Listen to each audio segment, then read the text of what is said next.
So I'm here to introduce Tom Kochan, not to talk about Karen and myself. So I'm going to say a few of the formal things from the bio. I'm going to assume that you can find his full bio someplace else. You can Google him and there's materials.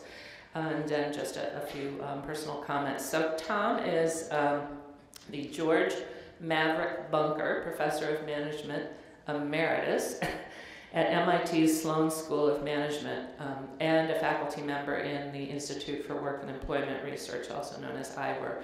I think Tom is retired in the way that most academics are, which is he continues to work all the time. Tom has been calling for, I don't know, a decade, maybe more, for a new social contract at work. And most recently, his thinking about the new social contract at work includes thinking about AI, machine learning, and new technologies and the impact on the workplace. And I know he's going to address that. I believe he's going to address that this morning.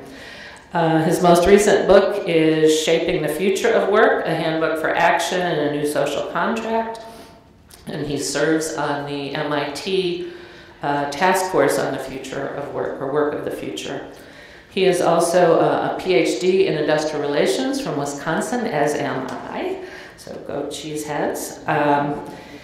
When I was a graduate student, Tom's picture was up on the wall as part of the Hall of Fame.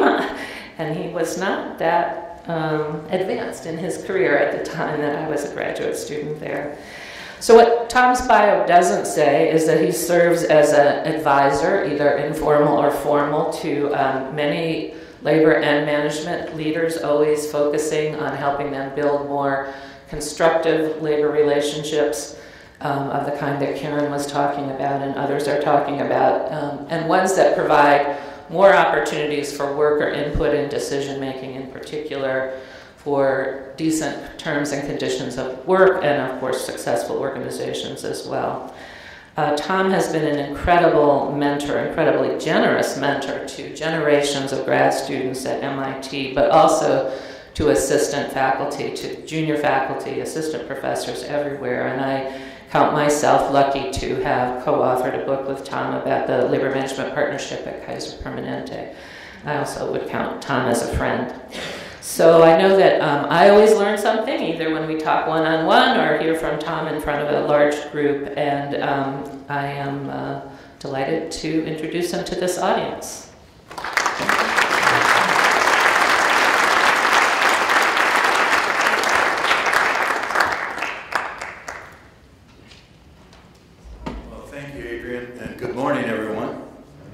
I'm delighted to be here. This is really, it really is a crossroads.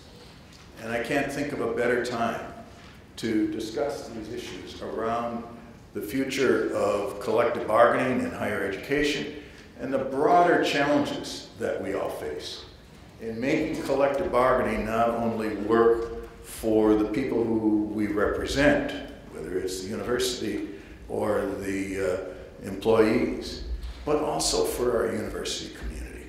And that's going to be a theme I'm going to come back to at the end, because as we all know, collective bargaining is facing challenges of its own, and universities are facing enormous challenges as we move forward. And so let's talk about this. Let's have a good discussion of it. Let's start it here this morning and not wait for the next session, but then carry it on from here.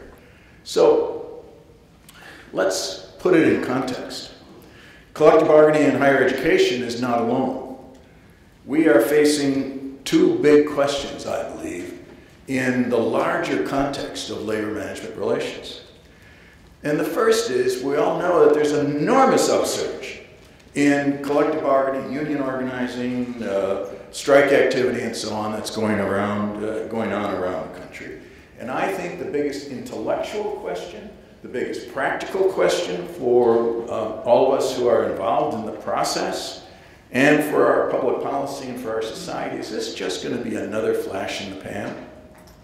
Is this going to dissipate in the face of maybe a changing economy or the opposition of employers to unionizing, or whatever difficulties have kept us from really building a new social contract in our country for decades now?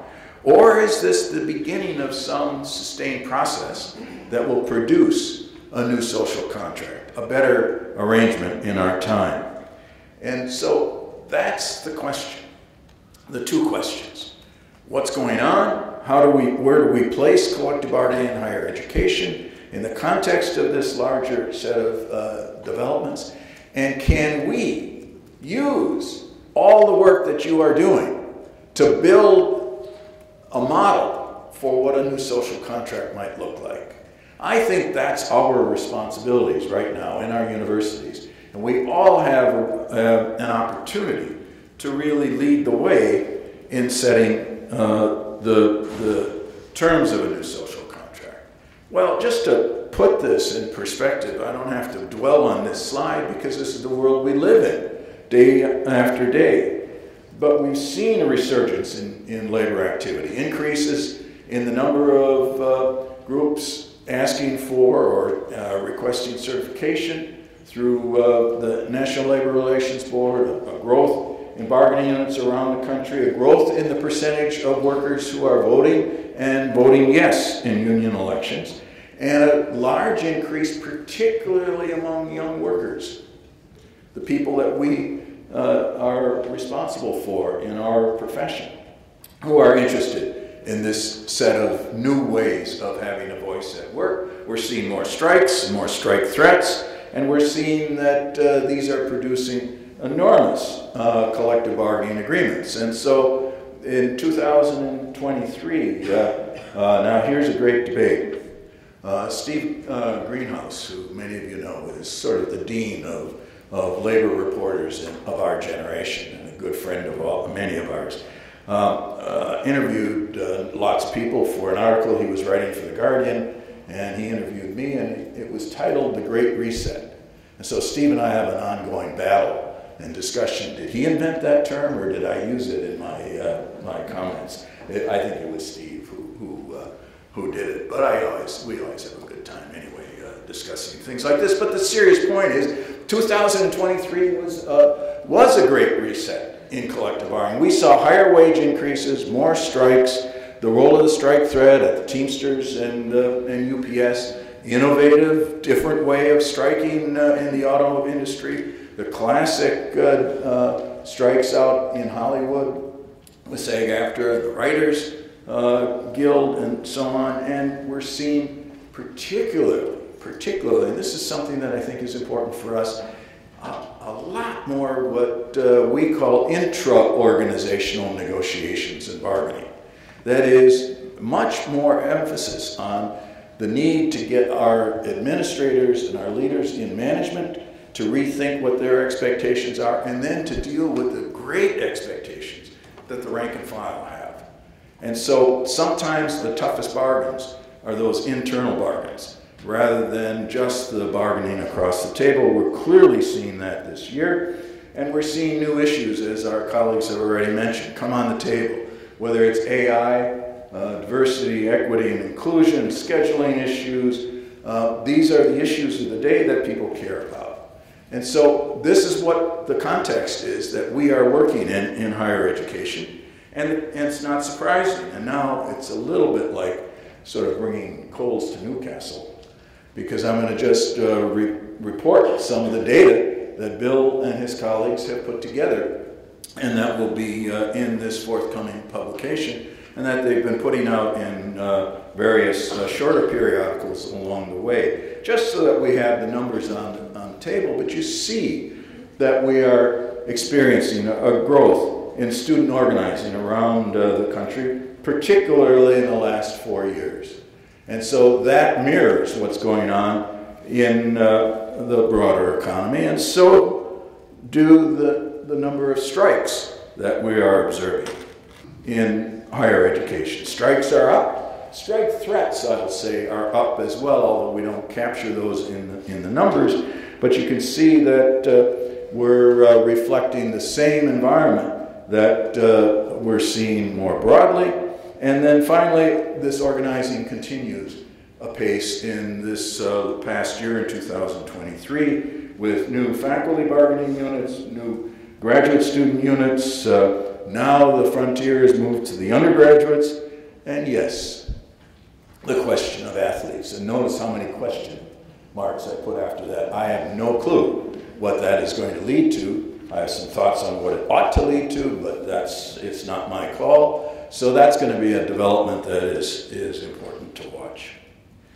And so to try to put some meat on the bones of what's going on, with your indulgence, I'm going to use a little bit of a case study.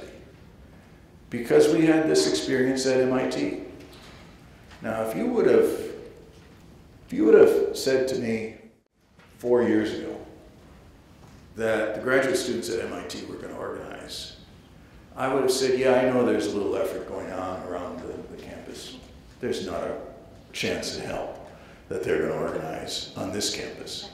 Not with all the science and engineering and relatively conservative. I don't mean that in just a political sense, but students who just don't think about these kinds of issues because they're so engrossed in their labs and in their projects and so on.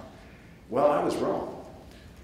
When the unions, the graduate students were organizing quietly for about 2 years, 2.5 years. They got the number they needed for an election. They held that election. Our faculty and I that Adrienne mentioned, wrote a letter to the faculty saying it's not our business, stay out of it, we should stay neutral. It's the student's choice. A few people listened to us, some didn't. The administration fought the union, but it fought within the law. It didn't go out breaking the law. And the union won by 66%. That surprised me. And so it was very interesting. And who did they have as their representative? The UE, the United Electrical Workers. When I first heard that was another point that I thought, my goodness, what the hell is the UE doing on college campuses? They're a famous union for being leftist. More than that, they were thrown out of the CIO as communist union in the 1940s. They remained active at General Electric and other places. They're a small union, known for their democracy. And why did the union or the graduate students at MIT choose the UE? Just because they were democratic. And they found, after interviewing a bunch of unions, that they would have the most say in what's going on in the union with the UE of all the candidates that they looked at. That, to me, is an interesting lesson. The UE has gone on to organize, as you'll see in a few moments, a lot of other universities from Northwestern to Chicago to Stanford and some New Mexico and so on. So the first surprise, and why I think MIT is a good case study, is that the students had a very different notion of what kind of a union they wanted. We're seeing this around the country. The Starbucks baristas have a different kind of union with a lot of internal differences with the SEIU parent, with Starbucks Workers United, with the various political factions, but they want a voice, and they want to be heard, and they want to have an impact on the process. And so the two surprises were that the union organized, that they chose the UE, and that, okay, now that we have a union, I learned, or I guess I followed the principle that, surgeons follow. You should never operate on your own family. So I felt it was not appropriate for me to be deeply involved in the negotiations, either as a member of the administrative bargaining team or in any other way. But I worked a bit behind the scenes because there needed to be an enormous amount of education. The first piece of education that was needed was to write and then visit with my chancellor and the vice provost and say, this isn't a negative statement about you. Don't take this personally, because it's not that you are a bad administrator. I know you are very student-oriented. I've worked with you. I know you are good people and you care about the students. This is what's happening around the country. Students want a voice just like other young workers.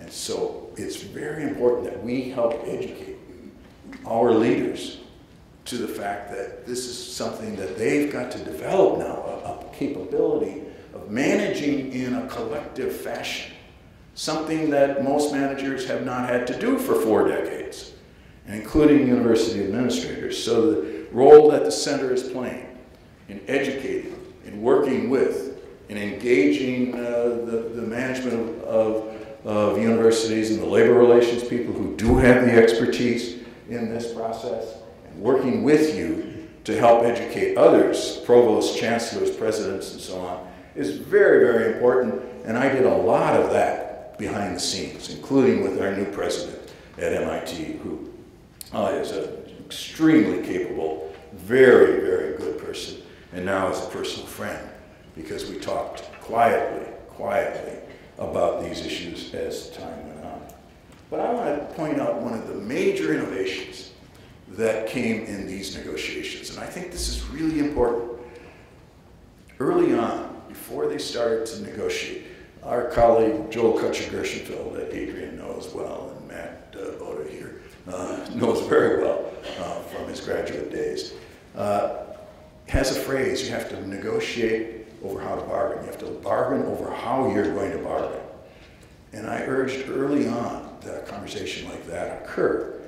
It did in small ways, but the one thing that I really urged them to do is bring the faculty into this process, not as a member of the bargaining team, not as a mediator, but as observers. Why? Because the faculty has an interest in all of this, and the faculty is also going to be critical when it comes down to the final steps. And if there happens to be a strike, the faculty is going to take sides one way or another. And so the faculty needs to hear what's going on in these negotiations, observe it, maybe moderate some of the tensions from time to time just by being there, and then help to understand what's going on and what are the real issues. That turned out to be, I'm told, by parties on both sides, a very important reason why they did reach an agreement without a strike. Now, they went up to close to a deadline, and there was going to be a strike threat if necessary, but they did bargain. And to the university's credit, it made a commitment to say, okay, we got a union, we're going to get an agreement, and we're going to work to build a constructive relationship with this union, but it had to learn how to do that. What were some of the toughest issues? Well, the first thing that had to be resolved on the union side is who's going to represent us in these negotiations. The UE president, Carl Rosen, is an extremely talented and sensitive and thoughtful and militant leader. But he said to me early on, he said, I'm going to sit in, I'm going to lead the negotiations, but I'm going to train the members, the students, and we're going to make sure that they have the capability to negotiate well. And so the students took the lead in negotiation with Carl's guidance, and Carl was there, but Carl didn't always run the show or dictate from the top. He filled the expectation that the union would work with the students. The third thing that was really interesting is how much the students understood, with a little bit of tutoring, where their source of power would come from. MIT is a place that likes to say it's a data-driven environment. And I said to the student leaders, bring data. Show them where the problems are. Document it. Don't go in, banging on the table. You might have to do a little of that. Rattle their cage a little bit, but demonstrate that you have done your homework. And they did it. They did it on one particular sensitive issue, and that will come to that you all deal with discrimination, how to deal with Title IX and grievance procedures, and how to deal with those issues. That was critical in those negotiations. And what they did is they did a lot of data collection about the problems associated with the internal system at MIT. That not only the survey data that they collected from their members and from other graduate students, but also from the faculty, said the system is broken, it doesn't work well, it needs to be reformed. And they said, why would we just go with a system that's broken? The university said, we have to go with it. You know those arguments. They are sensible arguments because we are responsible for Title IX. But in the end, there's a blended process that they developed where the student workers will have an opportunity to file a grievance if they want to, but they also can start in that process in the university system. And if it's not meeting their needs and it's slow and it's not developing, they can file through the grievance process and they can end up in a very carefully crafted neutral arbitration process, choosing arbitrators who understand what a university is and making sure that it's responsive. So that, again, was a very innovative kind of solution. Now, the toughest issue for the university, not surprisingly for many of you as well, was union security. And here, I don't have to tell anybody in this audience what's the difference between a closed shop, a union shop, agency shop, and an open shop. But my God, the level of a lack of knowledge of what those terms were and how they got thrown around and misused somewhat strategically, but also just because they could get away with it, using those terms without most of the faculty ever knowing what they were talking about, was really problematic. And so a lot of education, again, here's what an open shop is, here's what agency shop is. Nobody understood that. There is a middle ground between union shop and agency shop. Forget closed shop, as we all know. It's not relevant at all. But in the end, MIT and the union came up with an agency shop agreement that was the key to everything else coming and falling in place. And it was kind of a unique MIT solution because there was a particular provision that MIT felt it needed to protect itself that would still provide the agency shop, but some protections I won't go into. You can talk about it if you want. But I think this was, again, an example of the best of collective bargaining. Now, it came right up at the end, and once that was on the table, and once we could have a little conversation, or I could have a conversation with the union president to say, this little twist that MIT wants is really important to them and won't affect what you need out of agency shop, the thing fell in place. And then the economics came together. MIT had just given a pretty sizable increase, so they put a lot more money in other areas. So what do we take away from that? You can do this creatively on a campus. And you can now work together. So the last thing they did was put together a contract implementation committee, knowing that that there are going to be a lot of things that weren't going to be well understood in terms of how they play out and where they need to go. So this is not because MIT is special. It's because I think I learned a lot about what it takes to get an agreement in this environment that is responsive to the needs of all the parties and can be done in innovative ways, and that we can all learn, I hope, a few lessons. How about the larger context? Well, you know this as well as I do, so I'll go through this quickly, but we're seeing this across the board. Some of the toughest issues are basically union security. We're seeing agreements now at places like Chicago, Northwestern, most likely at Stanford and other places, where the agency shop or some version of it is being accepted as a middle ground in negotiations. We're also seeing that there's a need for this mix of talent of the professional union representatives working with the students. And so I think we're seeing more union democracy in negotiations, but informed by many of the experts as we go along. We're also seeing that we're not seeing a lot of this interest-based bargaining or problem solving that some of us feel is a useful set of tools. We're seeing relatively traditional bargaining, and with sidebars, leading up to strike threats and not getting much movement until you're right up at the deadline.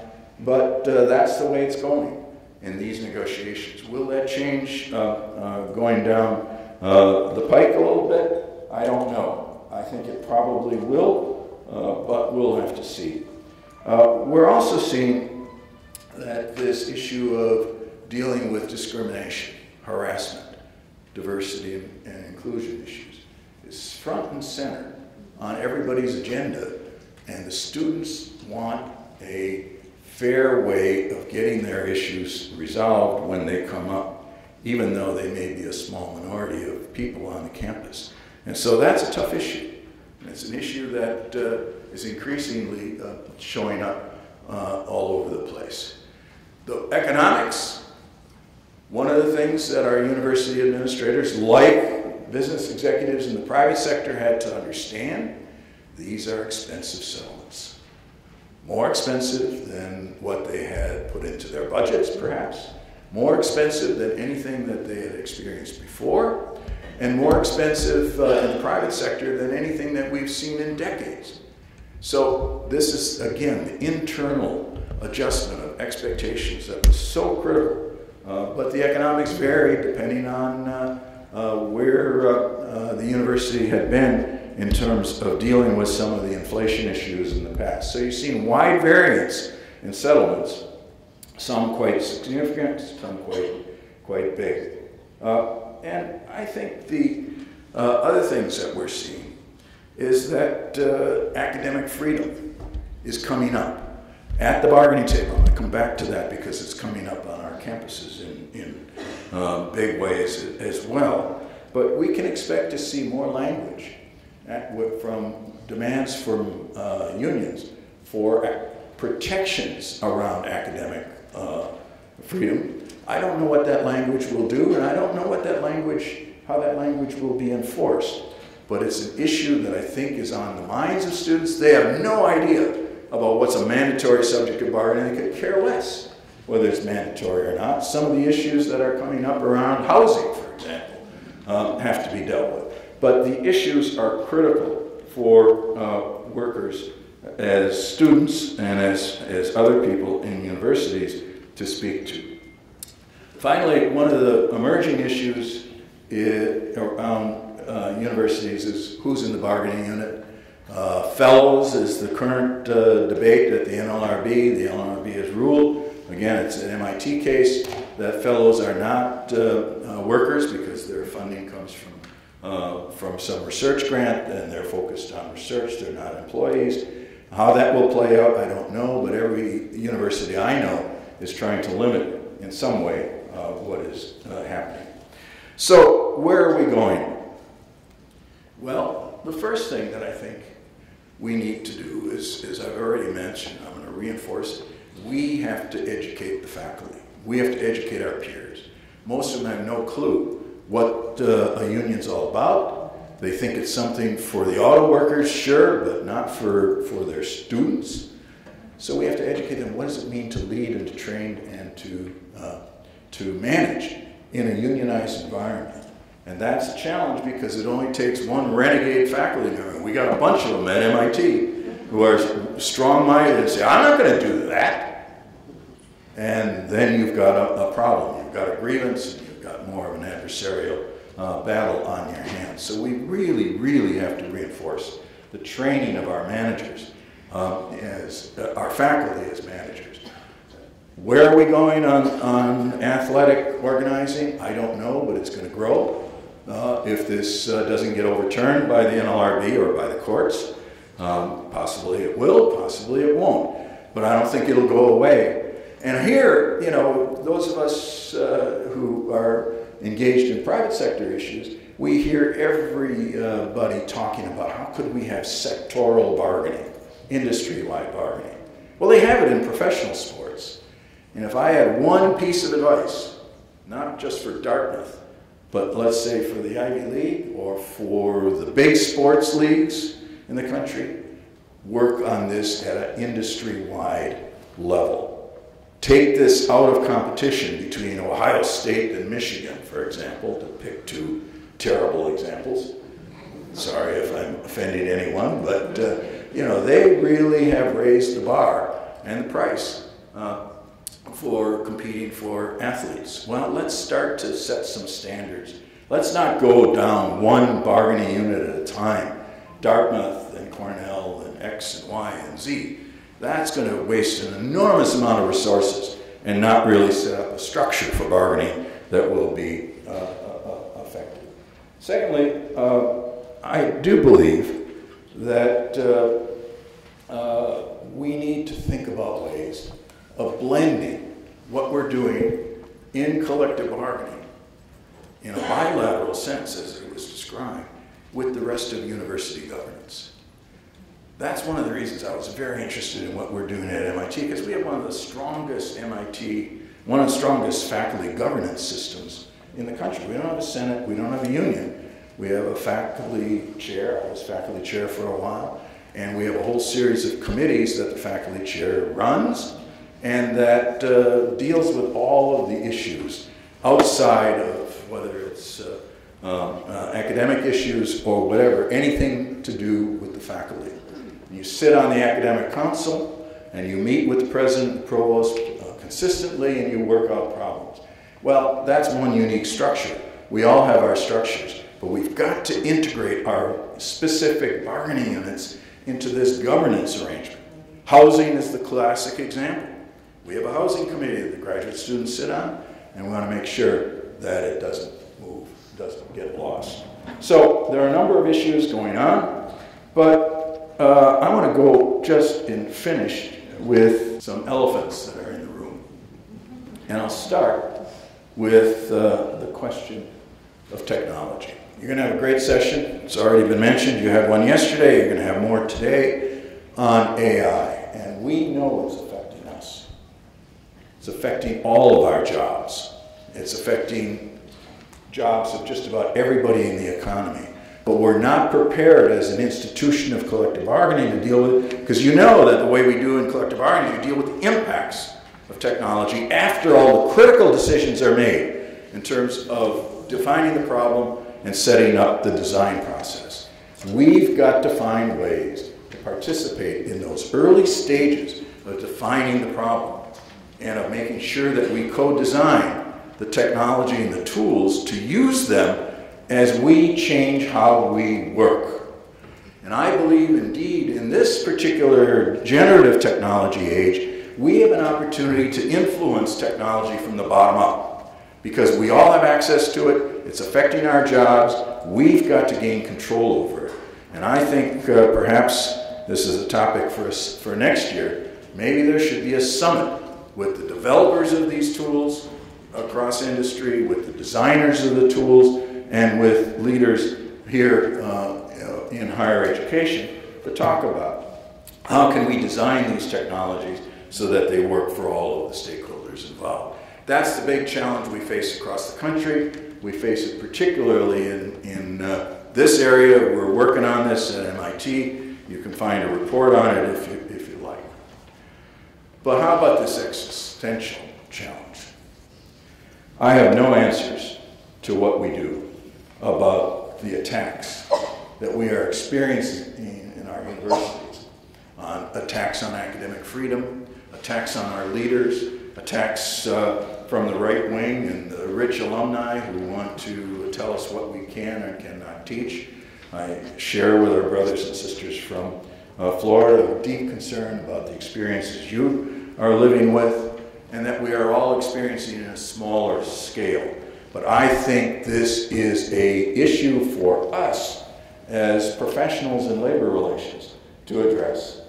Let's work to find ways to have dialogue on our campus, using the tools of listening, using the tools of negotiation, using the tools of respect for dealing with these issues, and see if we can't be the model rather than the victims of these attacks on academic freedom, for sure, on peaceful protests and the right to speak, and to protect those people who are being attacked in our universities for either their Jewish or their Muslim or their racial or their sexual identity or whatever the issues are. because people are under attack. I think this is a challenge of our time that we need to address. So, will higher education really lead us to build a new social contract? We have the issues on our tables that are being debated across the country. We can lead the way, perhaps, in addressing them in creative ways, and by doing so, maybe have some spillovers to other parts of our economy and our society. And because of all the hard work that many of you are doing, I think we're off to a good start. So let's continue to talk about these issues as we go forward. Thank you very much.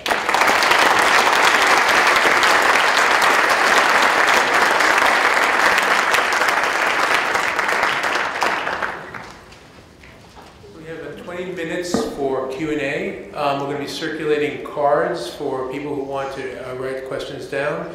Within the amount of time, though, we really prefer if you use the cards. So we have Jake and Joey who are going to be collecting them. Does anyone have any cards for Tom in terms of questions? I see lots of hands. We're going to start with cards. Are there any questions? All right. If we don't have cards, let's go to the microphone and ask who would like to start with the first question.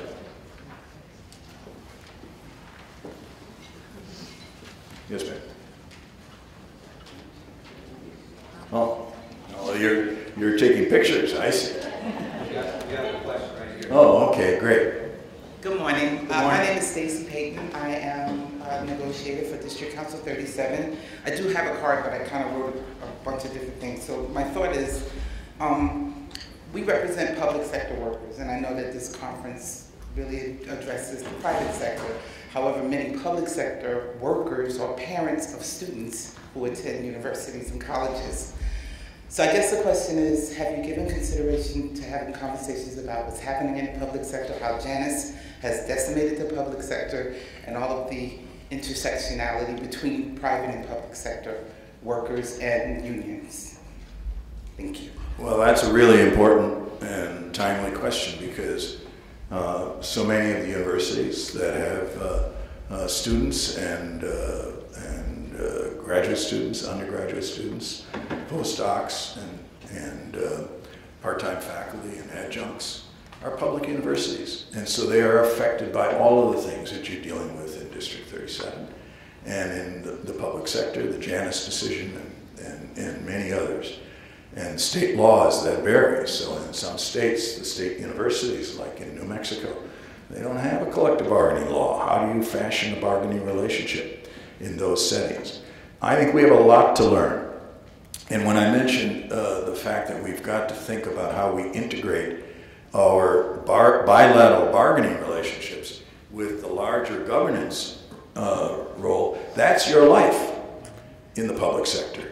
A long time ago in my dissertation, we talked about multilateral aspects of public sector bargaining, because you have a city council, or you have a mayor, or you have a governor, or some combination of those, all of whom have their own governance processes, and bargaining can only carve out a particular role, but it has to fit into that, because those governance processes are going to dominate how those leaders, those politicians, are going to approach what's going on in bargaining. They don't care about the niceties of the bargaining relationship. They care about their political constituencies.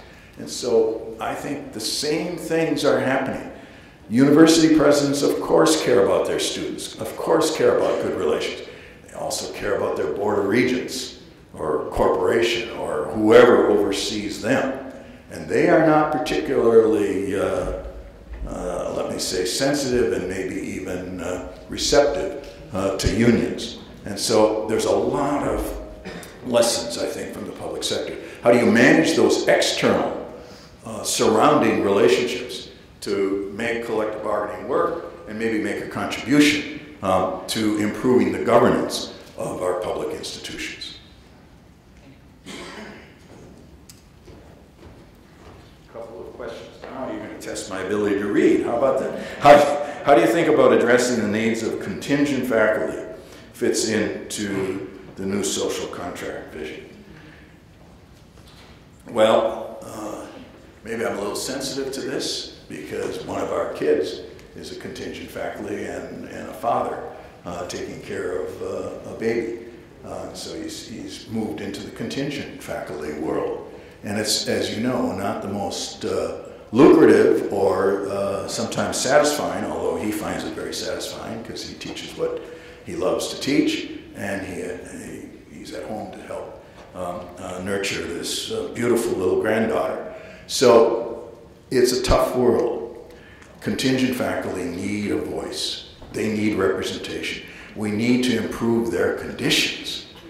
It's just, I think, unfortunate, if not unacceptable, that people have to run from one contingent university job to another to eke out a living in that role. And so we've got to provide better compensation. We've got to provide rights to organize. We've got to find ways to engage them as colleagues and professionals and compensate them for the work that they're doing. We know that the rise in contingent faculty has been enormous in our universities across the country in the last decade. And maybe we've got to start to shrink that. Maybe we've got to start to provide more opportunities for them to move into full-time positions. That's what a union might want to bargain about. Career paths as well as fair compensation for our contingents. So I think that's a really important development, and we may go there next. Here's another one. We haven't heard much about the role of classified unions. We know that classified unions are present at this conference. Can you speak to the role of classified workers and their unions? And I'm not quite sure what you mean by classified workers. Staff. Oh, that's what you mean, staff. Okay, I'm sorry. That's what we call them at MIT, staff. Well, I have to tell you, remember my great, one of my many mispredictions that the graduate students would never organize? I've said that about our staff at MIT. Because we have, when I was faculty chair, I made various public statements. We have the best staff in the world. They are so talented. They make the place work. They know where all the bones are buried and how to get things done. And without them, the faculty are useless. And so I made a, that's right, I meant that. And I got a lot of applause from my colleagues saying the same thing. Well, they're restless. In fact, the staff is restless. The staff is looking at the same conditions. The staff is looking at what collective bargaining has produced. And I think we're going to see a rise of unionization among our staff, or at least efforts. Whether we will see that at MIT or not, I don't know. I won't make the same prediction one way or another, because my track record now is 0 for 1, and I, as a baseball fan, I don't want to have a worse batting average than that. But I think they deserve the respect of all of us, and they don't often get it. And now, after the pandemic, when they held us together, and they were so essential, and now the question is, how much do they have to be on campus, how much at home, how can they balance their needs? These are the issues that are on the minds of our staff, of the classified employees, and I think this is going to be another frontier for organizing as we go forward. Yeah. So, really I have 2 comments rather than questions. I'll see if I can make the second one into a question. But the first is, I think, if we're talking about graduate student bargaining, another contextual factor that's really important to be thinking about is the change in academic careers that graduate students are facing, and that's what we're seeing in our research, that graduate student employees who think they don't have much of a future in academia see themselves much more likely to see themselves as employees who should have collective bargaining rights and should be bargaining, and that what they're doing are jobs and not apprenticeships for the longer term. So I think that's a really important contextual piece, particularly, of course, in the humanities. The other thing I wanted to say, and this has been an issue at Rutgers, and you and I studied the coalition at Kaiser Permanente, or now 2 coalitions, but I think maybe there's a trend towards more coalitional bargaining. So I'll try to turn that into a question for you. Do you agree with that? What do you see as the challenges? And it relates to this question about staff unions and about contingent faculty. If all these groups band together, much more powerful force than any one of them individually.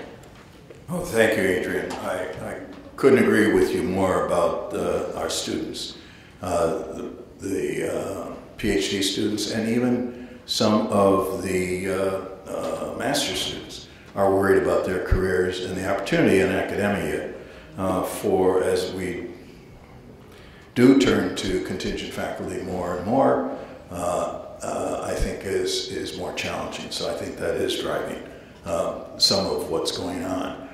I do think that there will be coalitions. There already are coalitions. The graduate students are getting support from the unions of technical workers on the campus.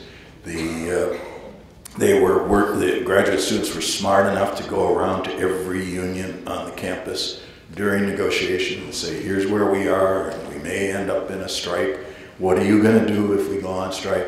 They never forced an answer to that question.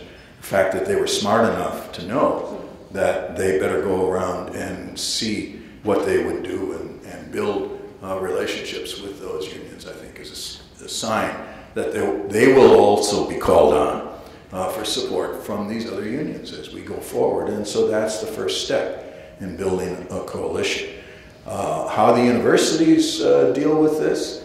Well, you can make a case, again, that university governance, while it separates out the staff and the adjuncts and the postdocs and the graduate students and the undergraduate workers and so on, there may need to be a real thinking about what's our philosophy, what's our standards, what's it going to be that we have to compensate, so we don't have 2 separate or 3 separate or 4 separate worlds of rights, of fringe benefits, of flexibility, of dealing with diversity, of dealing with all of the issues. So there may be an opportunity for more coalition bargaining and more coalitional discussions about these issues outside of the formal bargaining process. And that's where I hope it will go. Whether it'll go there or not, I don't know. That's what I mean by the broader governance structures and processes in our universities. We've got to integrate what we do in the specific bilateral bargaining with this larger process. And I think building coalitions across these unions is a step in that direction.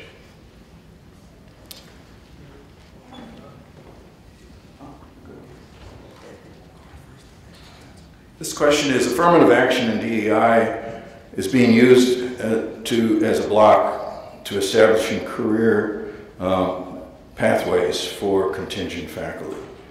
Do you see a way to resolve this? I know affirmative action and DEI considerations are very, very important. And all we have to do is look at the ranks of our faculty, the senior faculty, in our universities, MIT included, but all of our universities. And we have failed to reflect the diversity and the talent that's out there. And we are seeing so much more diverse talent now in our graduate programs and in our labor markets.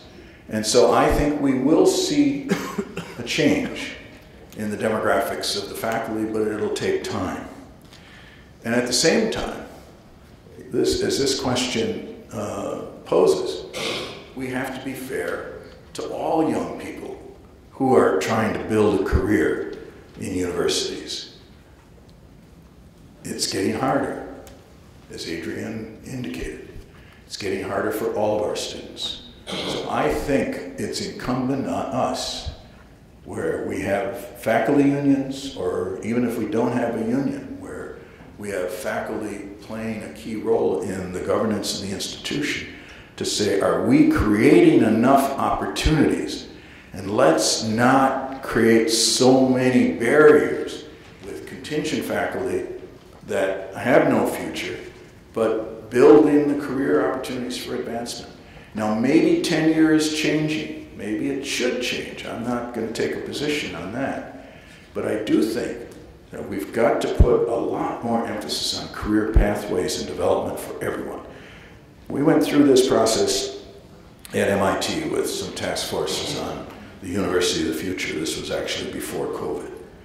And one of the groups I was on was in the area that deals with this, deals with human resources generally, but really professional development. And we advocate a very fundamental change where individuals can advance. Individuals can have control of their training and development and their career pathways and taking courses and so on. And we're making very slow progress at MIT on that. Not acceptable. But I think there are ways we can empower the people that we hire to have faculty advancing career pathways to more secure and maybe full-time faculty positions. If they're good enough to come in to teach our students, then they should be good enough to be given more secure jobs so they can continue to teach them on an ongoing basis. Otherwise, we shouldn't be hiring them in the first place. And so there's a lot of young talent out there that's undercompensated, underemployed, and that we've got to really work to build career pathways, whether it's underrepresented people or anyone else. Last question. Great. Hi, thanks so much, Tom. Risa Lieberwitz, I'm the General Counsel for AEP and a Professor of Labor and Employment Law in the ILR School, which I think you know something about, at Cornell. So thanks so much for this talk, and I wanted to emphasize and put something out in a structure that I think picks up on many of the things you were saying. One is, I've thought a lot, and the AEP has thought about a lot, of course, the relationship between basic principles since 1915, when AEP was founded, of academic freedom and job security and collective governance.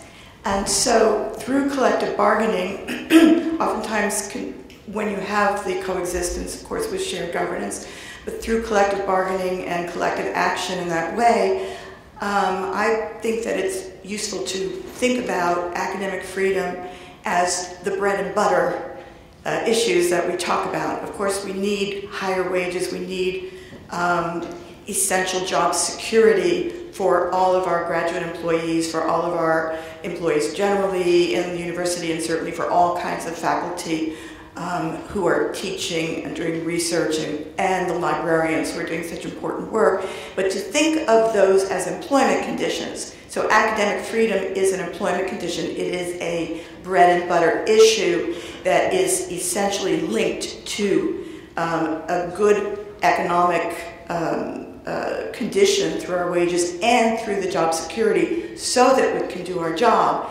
And if anything has reminded us of that, it's right now the existential crisis of being able to actually exercise that expression in academic freedom. So through that kind of lens of being a labor relations expert and collective bargaining expert, I think the bread and butter piece could be very useful. Well, thank you, Lisa. That's a really good summary statement of the situation and the importance of academic freedom and its centrality. And here's where I believe it's going to play out in one way, not the only way. And that is when someone feels that their academic freedom is being violated, is the university going to treat them as a worker or as a student or a faculty member that they deal with under their other disciplinary processes? That's something that's playing out in a couple of universities that I know now, because with all the protests that we're experiencing, some people are engaging in civil disobedience now. When you engage in civil disobedience, as Martin Luther King and others taught us, you sometimes then have to be ready to deal with the consequences. But how do we deal? What are the processes for dealing with situations like that, and what are our rights? Now, Lisa, as you know, and I alluded to it, but you know better than I do, in collective bargaining, you don't have a right to bargain over academic freedom. Yes, you have protections over the impacts of due process and so on. But I think we're going to see much, much more direct discussions, whether it's at the bargaining table or in other forms, about how do we deal with academic freedom and what's the role of our unions in representing people who have been wrongly or accused of some actions and feel that their rights to academic freedom have been violated. So again, it's this crazy blurred line between what's a bargaining issue by law and what is something of great concern. And my bet is when there's something of great concern, it's going to find a way to have a dialogue, whether it's informal bargaining or not. I think that's healthy. I don't think there's any ironclad rules, but I agree with you. This is a central issue. It's got to be put either on the bargaining table and elsewhere in our dialogue. And it actually has been AAP. We have a report we've done to show the collective bargaining agreement provisions for academic freedom. Yes. Because they've been bargained for about as mandatory subjects, or even if they're considered permissive in some places, you put them on the table, as you said. But they really are quite prevalent in many collective bargaining agreements. Yes, and I think that's a good development. It's like what I think is going to happen with AI. Yes, we bargain over the impacts. Got to do that, I guess. The blurred line of what's permissive and on the design and whether we use it at all and what the problems are, that's the frontier. That's the frontier. We can't let our institution, the rules governing our institution, hold us back from addressing issues like that that are of so great concern to all of us, and where we can do so much good by having dialogue and having fair representation and having innovation in how we deal with these issues. That's the beauty of collective bargaining, broadly defined, not just the mandatory subjects of negotiations. And that's where I hope this institution continues to lead the way. So thank you.